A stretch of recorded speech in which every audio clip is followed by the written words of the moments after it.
রাধে রাধে বন্ধুরা, good morning. তোমরা সকালে কি করছো? আমি দেখো সকালে বাসি কাজকর্ম সেরে স্নান করে পুজো করে তারপর চলে আসলাম রান্নাঘরে। আজকে আর পুজোটা তোমাদের সাথে শেয়ার করিনি। দেখো এসে তারপরে দেখো ডালটা বসিয়ে দিলাম। ডালটা বসিয়ে তারপর এদিকে ডালটা হচ্ছে, তারপর আমি আলু ভাজা করব। আলু পেঁয়াজ একটু ভাজা করব। আলু পেঁয়াজ ভাজা করলে কিন্তু বেশ ভালোই লাগে ডালের সাথে। তো এই যে দেখো আলু পেঁয়াজটা ভাজা করে নিচ্ছি, তারপর ওকে ওর জন্য ভাতটাও বেড়ে নিলাম গরম গরম। আর স্নান করে চলে এসেছে, আর এই টাইমে কিন্তু আমার খুব তাড়াহুড়ো লেগে যায়। তো দেখো সকাল সকাল কিন্তু এইভাবে ডাল আর আলু ভাজা আর আচার দিয়ে খেতে বেশ দারুণই লাগে। আর তোমরা তো জানোই আমি ভেজ খেতে খুবই ভালোবাসি। তো দেখো ওর খাওয়া দাওয়া হয়ে গেছে, ও চলে যাচ্ছে। তো বাইকটা বের করে নিয়েছে, তারপর আমি হেলমেটটাও দিয়ে দিলাম। তারপর ও চলে যাচ্ছে।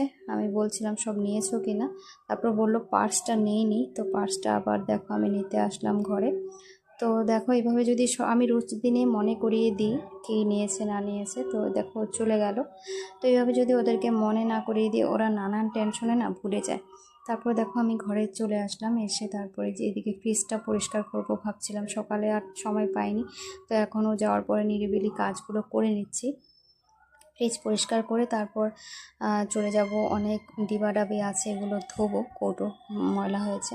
তো দেখো এগুলো সব পরিষ্কার করলাম, মাসে একবার এগুলো পরিষ্কার করি আমি, না হলে একদম তেল কাজটা হয়ে যায়, যেহেতু আমার রান্নাঘরটা খুবই ছোট। তো দেখো এগুলো সব কৌটোগুলো মাজা ঘষা হয়ে গেছে। এখন রেশনটা এনেছে তো কাল রাতে, তো মাসের রেশনগুলো ভরবো। তো দেখো কাজ করতে করতে একদম হরান হয়ে গেলাম। তারপর একটু জল খেয়ে নিলাম। এদিকে দেখো আমাদের বাড়িতে ও মানে কাপড় মানে কাচার কাজ করে খুবই ভালো। তো কাপড়টা ধুয়ে মেলে দিচ্ছে। তো আজকে এখানে শেষ করছি ব্লগটা।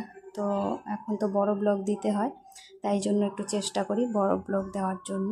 তো দেখো আমাদের আমিনা রানী কাপড় মেলছে। তো আজকের জন্য আমার ব্লগটা এখানে শেষ করছি। রাধে রাধে, হরে কৃষ্ণা।